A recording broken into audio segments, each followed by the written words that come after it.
Di saat pemerintahan Jokowi tegas seperti ini, ada satu kelompok yang mencoba memanfaatkan situasi. Kita siapkan untuk rapat besar, menyusun kekuatan. Turun lagi ke jalan, turun lagi ke jalan. Siapa sih yang sekarang punya kepentingan untuk menekan pemerintah Jokowi? Sebenarnya saya ada kelompok cendana, dugaan saya. Kasus misalnya dengan perampasan aset-aset BLBI di Cendana. Satgas BLBI menyita aset milik Tommy Soeharto terkait dengan kasus pengemplang utang BLBI. Aset yang disita oleh Satgas BLBI berbentuk tanah seluas 120 hektar di Karawang. Aset Tommy Soeharto, anak mantan Presiden Soeharto yang disita. Yang jadi pertanyaan, kenapa sih kok mereka ini ngotot banget menggelar kegiatan yang unfaedah itu? Dan saya nggak sembarangan menduga, karena kan Haikal Hasan itu kan punya kedekatan dengan warga Cendana. Berapa kali dia demo nyebut dengan warga Cendana, sumbang warga Cendana dan sebagainya.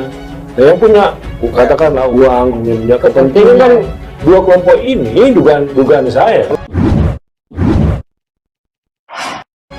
Akan kita bacakan untuk ayah biologis dan ayah ideologis, karena kita semua yang hadir di sini adalah anak-anak beliau, baik anak-anak biologisnya yang hadir maupun seluruh anak-anak biologisnya yang hadir. Apalagi para pimpinan 212 ini tahu banyak pengusaha yang sekarang sedang kejepit dan butuh bantuan karena sedang ditekan oleh Jokowi dan Satgas BLBI untuk bayar hutang. Maka sekarang saudara, tibalah kita untuk rapatkan barisan, kita turun ke jalan lagi saudara. Aneh tahu bagaimana cara turunnya Pak Harto pada waktu itu. Difitnah habis-habisan. Saya dibayar, kami semua dibayar 100 juta rupiah untuk teriak turunkan Soeharto, turunkan Soeharto. Dalam pikiran orang-orang 212 ini adalah proyek. Sayang kesempatan seperti ini kalau dilewatkan. Tommy dulu meminjam uang sebesar lebih dari 2 triliun rupiah.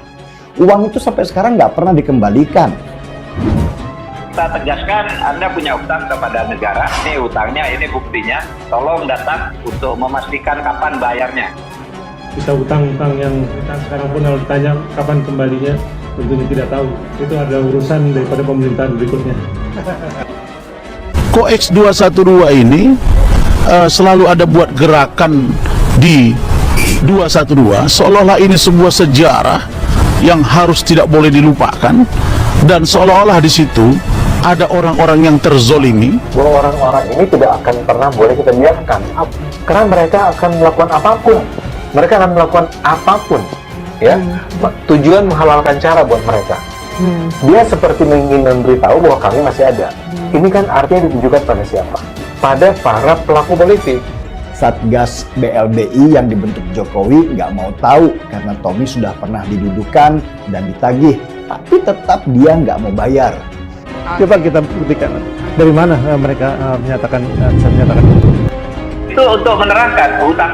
Anda punya utang, kami punya piutang, benar itu selesai. Tinggal bayarnya bagaimana. Selain tanah, Satgas BLBI juga menyita seluruh aset industri milik putra bungsu mantan Presiden Soeharto ini yang ada di dalam tanah tersebut. Ini udah 22 tahun kan, nggak boleh begitu lagi, mari kita selesaikan sekarang. Nggak ada nego lagi sekarang.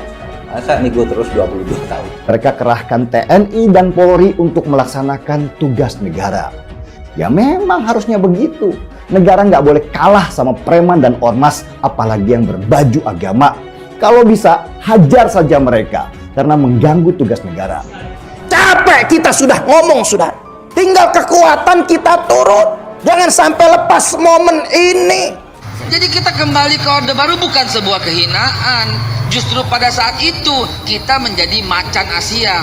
80 negara mengusulkan kita sebagai anggota tetap Dewan Keamanan PBB.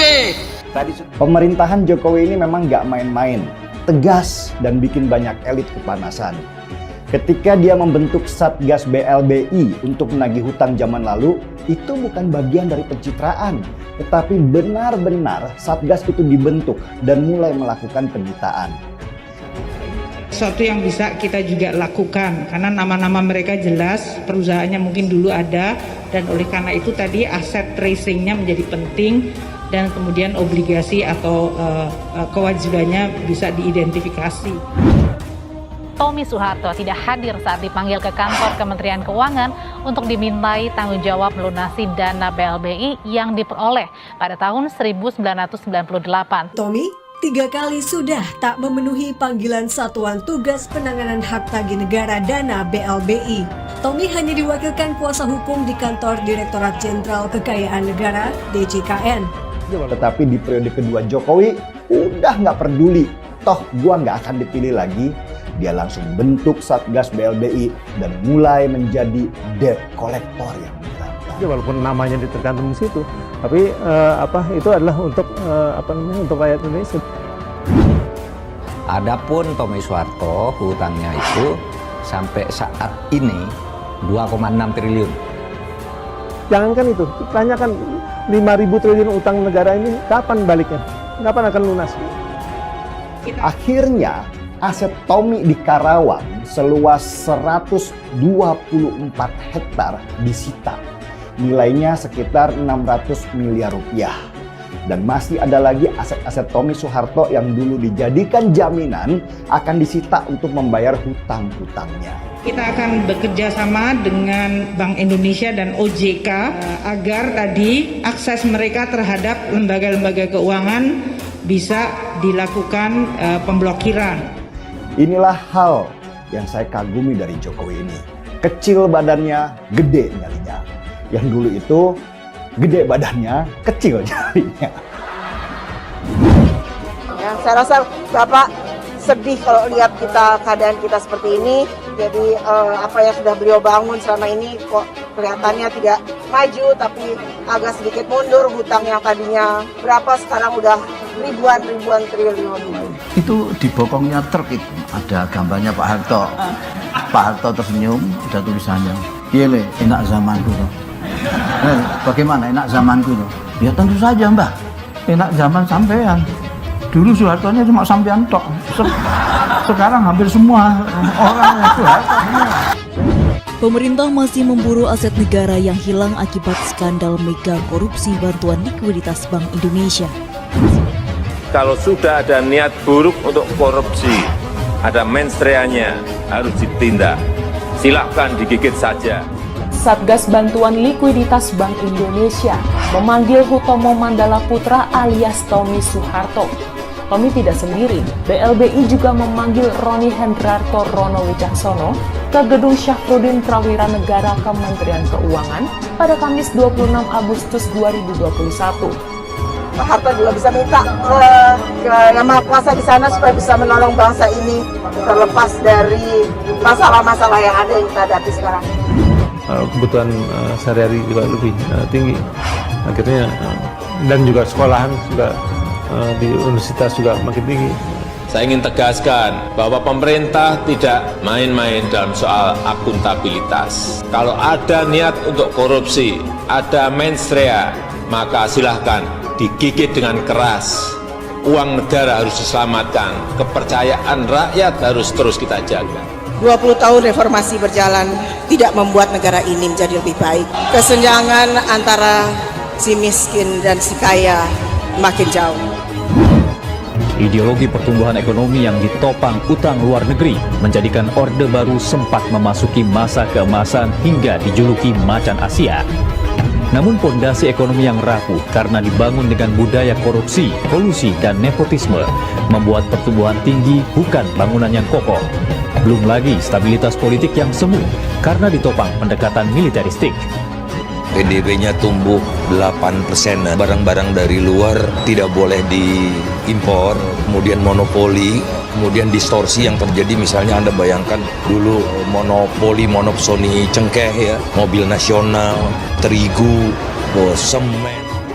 Saya mau tanya, zaman Pak Harto dan zaman Pak Jokowi enak mana Pak?